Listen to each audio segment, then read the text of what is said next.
시절로 오세요. 그때 우리가 여기에 있습니다. 영화 버드맨을 발굴 중인 독일 불호 시절. 저희 오늘이 아마 오늘 아니면 다음 에피소드까지 버드맨 얘기를 쭉 나눠보면 좋을 것 같은데, 이 영화 보면서 좀 어떤 질문들을 나눠볼 수 있을까? 네. 좀 이렇게 여러 가지, 이건 사실은 질문을 던지는 그 각도에 따라서 되게 진짜 거의 무한에 가까운 그렇죠. 얘기들이 나올 수 있는 영화인 것 같아요. 맞아요. 아마 이 영화 가지고 막 영화 읽기 모임 같은 것도 많이 할 것 같아요. 그럴 것 같아요. 되게 그렇게 하기 좋은 좀 작품이라는 생각이 드는데, 좀 인생을 좀 축약하고 있고 그쵸. 담고 있기 때문에 조 대표님은 어떤 질문들을 한번 던져보셨어요? 영화를 보면서? 사실 영화에서 주인공이 계속해서 네, 내면의 나로부터 어떤 이야기를 듣거든요. 그게 이제 버드맨이죠. 맞아요. 버드맨으로부터 어떤 이야기를 듣는데 네. 버드맨은 리건 인생에서 주인공 인생에서 최전성기를 함께한 캐릭터잖아요. 네. 그래서 계속해서 주인공을 유혹해요. 네, 너 잘 될 거야. 다시 한번 성공해야지. 네. 뭐 이런 따위의 희망 회로를 계속 리건을 돌리게 하거든요. 아주 쉽게 표현하면은, 냉소적으로 표현하면 정신승리고요. 네. 또 나는 여기에 머무를 사람이 아니야 라는 어떤 자기 과신이나 인지 부조화를 표현하고 있지만, 저는 이런 허무한 공상에 사람들이 좀 빠져본 적이 분명히 있을 것 같고, 그리고 이걸 어떻게 하면 우리가 극복할 수 있을까, 요거를 조금 원우 씨한테 한번 물어보고 싶어요. 실제로 이런 경험 있으세요? 상상해 보시거나. 그러니까 이거는 저는, 그러니까 이 영화 버드맨이라고 하는 영화의 가장 천재적인 부분이, 네. 저는 이 버드맨인 것 같아요. 이 캐릭터. 이 캐릭터가 되게 묘하게 희망적인 얘기를 하는 것 같지만 전혀 아니거든요. 그렇죠. 사실은 우리의 마음속에 존재하는 되게 부정적인 그 관념들을 축약하고 있는 거예요. 그러니까 저는 모든 사람들의 마음속에 다 버드맨이 있다고 생각을 하거든요. 그게 맞아요. 말하자면 인스타그램 피드를 보면서 느껴지는, 네.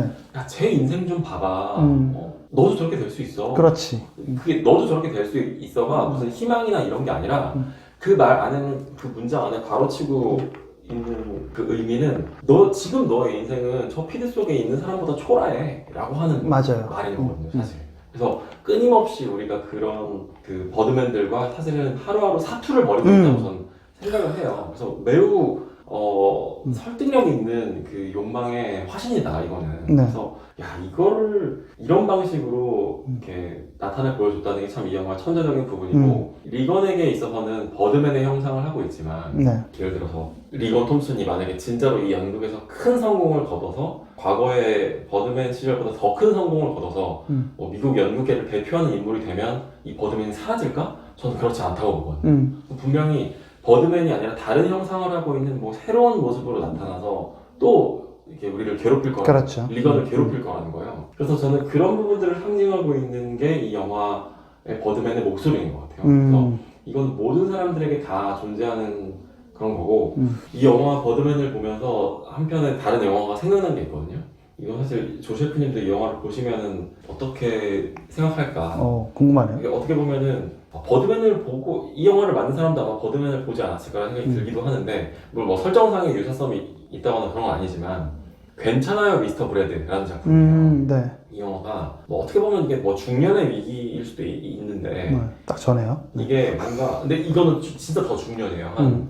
뭐 약간 은퇴를 앞두고 있는 이제 그 브래드라고 하는 이제 사람을 주인공으로 하고 있는데, 벤 스틸러라고, 왜 우리 그 영화 있잖아요. 그 누구의 꿈을 이룬다고 있잖아요. 뭐 박물관이 살아있다 시리즈도 되게 유명한, 표정이 아주 살아있는 배우죠. 하관이 살아있는 배우. 맞아요. 월터의 상상은 현실이다. 맞아요. 그 영화 재밌어요. 되게 유명한 작품이 있는데, 이제 이 영화에 나왔었던 벤 스틸러가 주연을 한 작품이에요. 괜찮아요 미스터 브래드. 아마 벤 스틸러가 감독도 하는 걸로 알고 있는데, 이 영화 괜찮아요 미스터 브래드의 감독은 아니에요. 근데 이제 이 영화 미스터 브래드가 어떤 내용으로 구성이 되어 있는 영화냐면, 이 영화에 이제 브래드라고 하는 주인공이 비영리 단체에서 일을 하고 있어요. 근데 막 되게 좀, 제 기억으로 되게 명문 대학교를 나왔어요. 그리고 그 친구들은 다 막 엄청난 엄청난 부를 이룬 친구도 있고, 뭐 이제 이런 상태예요. 근데 지금 이 브래드는 비영리 단체에서 일하고 있으니까 경제보다는 아무래도 약간 이제 약간 명예직인 거죠. 이런 상황에서 이제 아들이 있어요. 근데 이 아들 트로이라고 하는 아들이 아이비리그에 지원을 하려고 하거든요. 그리고 막 이제 이 아들을 좀 좋은 대학교에 보내고 싶은 아빠의 마음인 거예요. 근데 이제 아무래도 이 대학 동창들이 워낙 잘 나가다 보니까 이 브래드는 아들을 통해서 뭔가 좀 역전을 하고 싶은 마음도 있는 거예요. 그럴 수 있죠. 그래가지고 이 아들과 함께 보스턴으로 가서 캠퍼스 투어를 떠나는 그런 얘기거든요. 네. 그래가지고 이 아들이 트로이가 좋은 대학교에 가면 지금 나의 이 인생은 조금 초라하지만 분명히 좀 달라질 거야 라고 하는 그 생각과 함께 그 아들과 이런 얘기들이 나오는데 그 안에서 중년 남성의 50대 후반, 뭐 60대 초반 정도의 남성이 가질 법한 욕망들을 굉장히 현실적으로 보여주는데 예를 들면 이런 거예요. 뭐 브래드의 아들의 또래뻘에 해당하는 여성들이 나를 좋아한다면 뭔가 이런 망상 같은 걸 또 막 하는 거예요. 네. 철들지 않는 그런 어른의 모습이기도 하면서 이게 아무리 50대, 60대가 돼도 그런 인정받고 싶어하는, 사랑받고 싶어하는, 막 인기 많고 싶어하는 이 욕구가 꺾이지가 않는 거예요. 네. 그래서 그런 모습들을 되게 조금 현실적으로? 적나라하게 보여주는 작품이거든요. 근데 결국엔 이 트로이가 좀 어떤 실수를 해요. 그래가지고 지금 보스턴에서 하버드 면접을 봐야 되는데 이 기회가 날아가는 거예요. 어허. 그래서 이 지금까지 비영리 단체에서 일하면서 막 명예를 추구하면서 살아온 이 브래드가 별로 사이가 좋지 않은 그 크레이그라고 하는 동창한테 네. 아쉬운 소리를 해야 되는 상황이 온 거예요. 아들 때문에. 그래서 그런 데서 오는 뭔가 그런 욕망을 말하고 있는 작품이거든요. 되게 저는 개인적으로 보면서 아 이게 나이가 들어도 이런 욕구들, 욕망들에서 자유로워질 수 없구나. 아, 그렇죠. 라고 하는 걸 제가 되게 우리가 어린 시절에는 막 나이가 이렇게 좀 차고 하면 성숙해지고. 성숙해지고 뭐 우리가 흔히 뭐 부록이라고도 하고 지천명이라고도 하고 막 자유로워질 수 있을 것처럼 얘기하지만 전혀 아니구나. 전혀 아니더라고요. 전혀 아니라고 맞아. 하는 거를 이 예술가들이 조명하고 있구나. 저는 버드맨도 똑같은 것 같아요. 네. 버드맨 다시 이 캐릭터 얘기로 돌아오면 네. 버드맨이라고 하는 이 새 모양을 뭐 하고 있는 독수리 요영제랑 되게 비슷해요. 그렇죠. 독수리 요영제 그 코스튬을 하고 있는 이 캐릭터도 끊임없이 너도 그렇게 될 수 있어 라고 하는 그런 부정적인 목소리들을 얘기해주고 있는 거거든요. 네. 그래서 이거는 어떤 방식으로든 정리를 하지 않으면 혹은 이 버드맨과 함께 살아가는 방식을 터득을 하든지 그러지 않으면 이 목소리에 우리는 잠식당할 수밖에 없겠구나라고 하는 맞아요. 저는 그 가능성을 보여주고 있는 캐릭터이자 또 작품인 것 같아요. 그럼 원우 씨는 그 잠식되는 모습을, 네. 팽창되는 자아감을 눌러주기 위해서 네. 어떻게 현실적으로 노력하시고 계시다? 노력이요? 뭐 어떤 타겟책이 있어요? 글쎄요. 근데 그게 항상 바뀌는 것 같지 않아요? 이렇게 그거에 대해서. 그러니까 저는 어느 정도, 예를 들면 호우 시절도 저는 그런 대안이 될 수 있다고 봐요. 그런 시도를 해보는 거죠.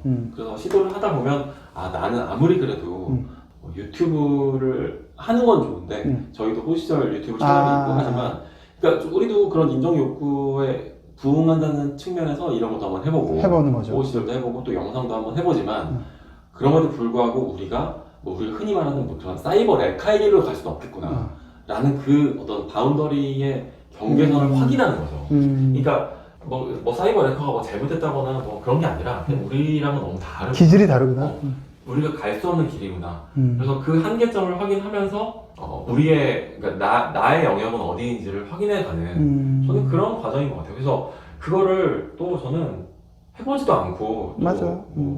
유튜버? 무슨 저런 인기에 그냥 눈이 멀어가지고 저는 그렇게 비웃을 필요도 없다고 보고 자기 나름대로의 그런 뭐 시도는 해볼 수 있다고 생각을 해요. 그래서 그런 방식으로의 시도를 하고 있는 거 아닌가라는 생각이 들어요. 그 제안의 버드맨과의 뭐 일종의 소통이라고 볼 수 있는.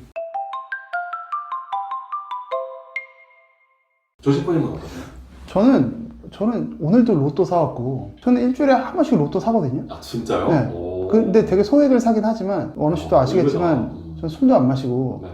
담배도 안 피고, 네. 별로 그렇게 재밌는 삶이 아니에요. 네. 남들이 보면. 그렇죠. 그럼 일주일에 한 2-3천 원 로또 사는 거는 그걸 못 살 정도는 아니거든요. 근데 이제 그걸 사면 어릴 때는 되게 터부시되는 이런 도박 이런 느낌으로 있었는데, 그리고 뭐 갑자기 뭐 행운을 꿈꾸는 삶은 오히려 좋지 않은 거다. 하지만 저는 늘 얘기하는 게, 오늘도 토요일에 샀지만 네. 로또는 무조건 월요일에 사야 된다고 생각해요. 그 희망을 갖고 토요일에 안 될지라도 일주일 동안 제일 효용이 높다는 거지. 그렇지. 그러니까 그거는 뭐 진짜로 무슨 당첨 금액보다는 그 즐거운 상상을 해본다는 건데, 그렇구만. 그 즐거운 상상이 사실 버드맨과 비슷한 거죠. 왜냐하면 이것저것 해서 내가 부자가 되면 어떤 삶을 살까? 네. 이런 지금 현재에서 뭐 바로 일어나기 어려운 일들을 그냥 상상해 보는 거잖아요. 그렇죠. 이렇게 하다 보면은 이게 꼭 나쁜 건 아니지만 굉장히 여기에 잘못 도취되면 큰 나의 어떤 비루함을 갖게 되는 열패감을 느낄 수가 있죠.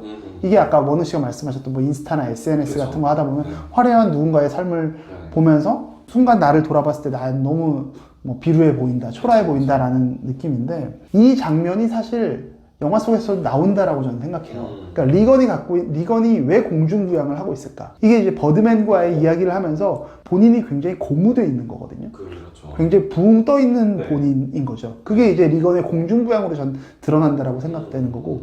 하지만 이 부양되어 있는 건, 즉 거품은 빠지기 마련이고 빠졌을 때 떨어지면 아프거든요. 그 계속해서 아픈 그 현실이 지금 리건의 삶인 것처럼 우리의 삶인 거죠. 그러면 여기서 어떻게 하면 이거를 좀 이 인지 부조화에서 탈출할 수 있을까? 이게 사실 되게 어려운데 일전에도 호우 시절에서 몇 번 얘기했지만 내가 특별하다라는 생각을 버려야 된다라는 데 저는 있는 것 같아요. 그러니까 마치 분모와 분자가 있으면 분모가 되게 넓으면 분자를 아무리 늘려도 우리가 계속해서 목마르거든요. 저는 버드맨이라는 존재는 약간 소금물 같아요. 마시면 마실수록 갈증이 나는 거죠. 그러면 이 부분에 있어서 버드맨을 줄여놔야 되잖아요. 소금물을 잘 안 마시게 해야 되잖아요. 그러려면 내가 하려는 열심과 별개로 내가 진짜 엄청 특별한 사람이야 라는 생각을 하지 않아야 되는데 그게 자주 얘기했던 그 소크라테스의 무지의 지인 거죠. 내가 모른다라는 걸 아는 거. 그러니까 내가 알고 있는 걸 아는 게 아니라 나는 진짜 몰라. 무지의 지를 알고 있는 게 인생에서 정말 매우 필요한데 수시로 자꾸 공중부양하죠. 내가 조금만 남들에게 인정받으면 내가 조금만 남들보다 괜찮은 답을 얘기한 것 같으면 어느 순간 리건처럼 내가 막 자가 공중부양을 하고 있는 저를 보거든요. 그렇죠. 거기서 내가 특별하지 않다라는 생각을 계속 해야지 결국은 이게 누군가에게 잘난 척하는 사람으로 보이고 싶지 않아서가 아니라 실제로 떨어져서 아프지 않기 위해서 나라는 사람에 대한 현실 인식을 해야 된다는 거죠. 그 노력을 계속 해야 되는 것 같아요. 근데 그게 결국은 어떤 행동을 액션으로 표현할 때 나오는 것 같아요. 이게 아까 원우 씨가 얘기했던 저희 뭐 호우 시절이나 유튜브 도전했던 거랑 비슷한 건데 저희도 막 이거 했다가 조회수 막 터지면 너무 유명해지면 어떡하지?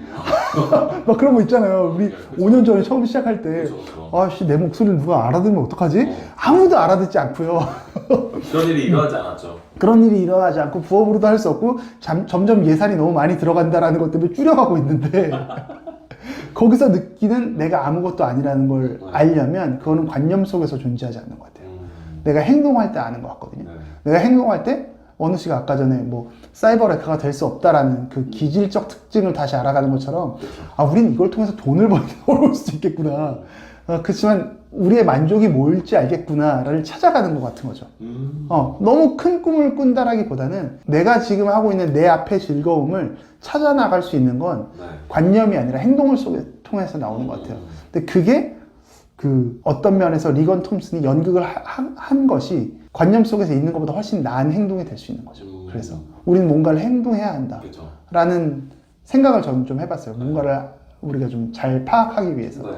그래서 이 영화를 방금 그 조세프님이 하신 얘기가 저는 이 영화의 의도인 것 같기도 하고 왜냐면 되게 그 강력한 증거 중에 하나가 이 영화의 부제가 무지의 예기치 않은 미덕이라고 맞아요.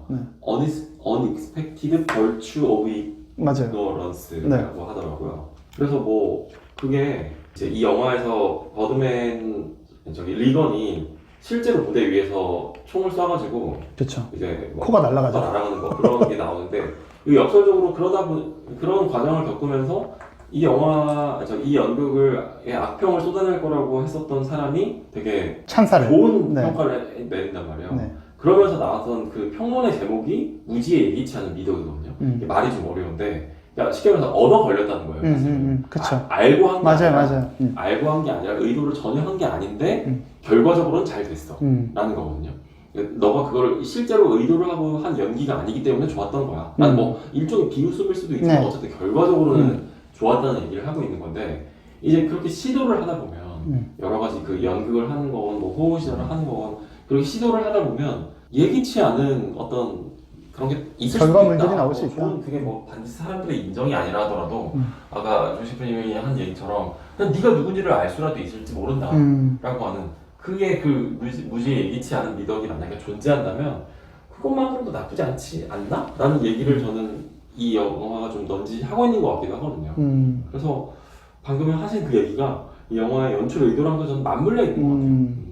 내가 자신이 누군지를 알아가는 과정, 그 다음에 난 특별하지 않다라고 하는 또 그런 역방향의 주문인 거죠. 좀 이야기가 길어지는 것 같아요. 네. 한 에피 더 할까요? 아 좋죠. 네. 그럼 다음 시간에 또 새로운 한 2가지 정도 질문이 더 네. 있는 것 같으니 더 나눠볼 수 있도록 하겠습니다.